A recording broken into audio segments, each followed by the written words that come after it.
Good evening. I'm Enari Darklor and welcome to Churikua.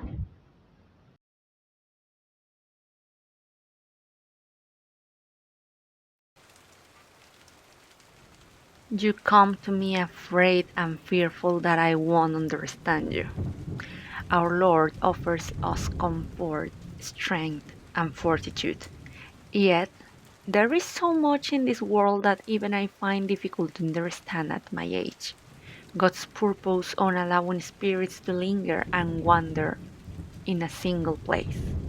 When I was young, I was sent to Borgvattnet Vicarage in Jämland, more precisely in Rekunda. It was a very quiet and peaceful place.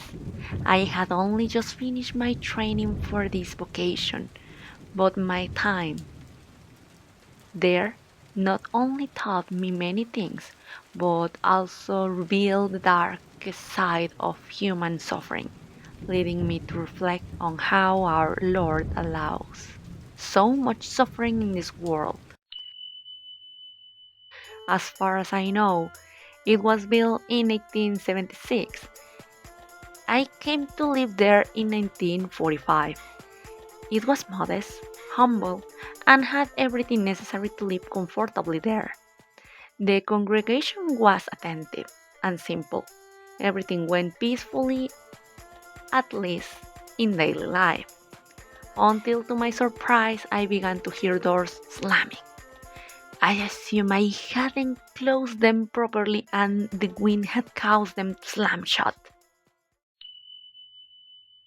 Then I hear what sounded like heavy furniture being moved or dragged, but I couldn't believe it because my furniture hadn't arrived yet. I figured it was just my imagination, so I tried to focus more on helping others and on my congregation. Helping others always filled me with peace, but my inner peace was grieving. God was testing me, as the most intense part was about to happen. I remember when I started hearing sobs, a woman crying. I assumed it was someone who needed comfort, but there was no one there. I just calmed myself down and decided to go about my business. The following night, it happened again. I heard footsteps, as if someone were climbing the stairs. I thought someone might be in danger, but there was no one there. Something wasn't right, so I knelt down and began to pray until everything calmed down. A couple more nights went by like that until once again, late at night, I heard a woman and her son crying inconsolably. I grew worried and assumed something terrible had happened to them. I jumped out of the bed in a hurry and imagined my surprise when I peeked out the window. There was no one, absolutely no one outside the house. I hurried downstairs, thinking maybe it was someone who needed help and was waiting inside, but there was nothing. I sat in the living room, picked up the Bible, and looked for a passage that would bring me comfort, but unfortunately, no matter which verse I read, it couldn't bring me the calm I needed. So there I was, once again, praying and pleading for answers, deciding to keep a notebook to record everything that had happened.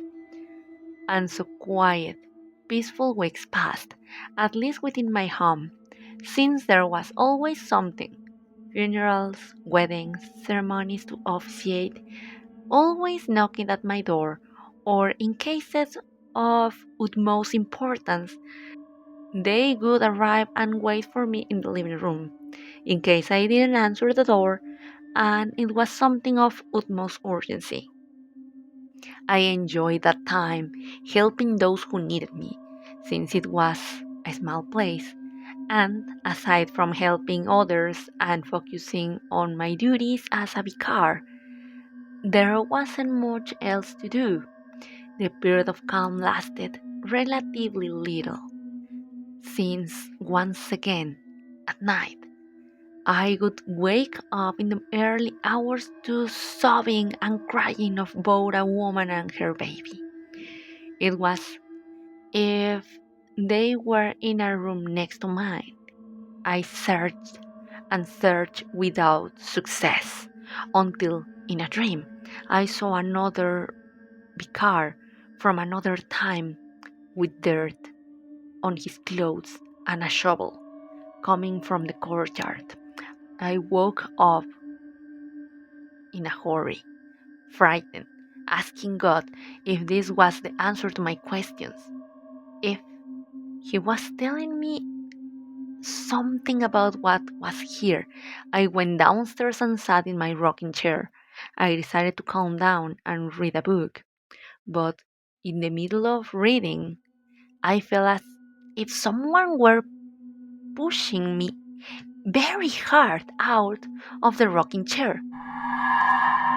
They pushed me so hard that I fell to the floor. I didn't understand what was happening, so I simply got up, picked up my book, and decided to sit back down. But for some reason, I felt as thought someone was preventing me from sitting down, and I saw the rocking chair swaying on its own, as if someone were using it. From that moment on, I decided never to sit in it again. Shortly after that, I would hear footsteps coming from the garden, as if someone were there. They would blow out my candles. I would even hear what sounded like people coming from the wooden bridge. Thought no one ever arrived. Somehow, I gradually got used to it. Going to the expedition room was difficult, as I felt as if someone were watching me, observing me, or sitting next to me. Sometimes I prefer to simply work somewhere else. And when I had the opportunity to speak about my experiences at a gathering, I did so, not knowing that others could be interested. A journalist approached me and asked for an interview, so I accepted his invitation. It were nothing than during the interview I showed him my notes on what was happening, and my statements caused a stir, not only in the region, but throughout the country, since no one with a religious background had ever deliberately acknowledged these events, let alone made them public. So, yes, ghosts and we coexist in this world. And it is likely that when I depart from this world, if I do not attain eternal rest, I may end up keeping them company and being part of that spectral community for all eternity.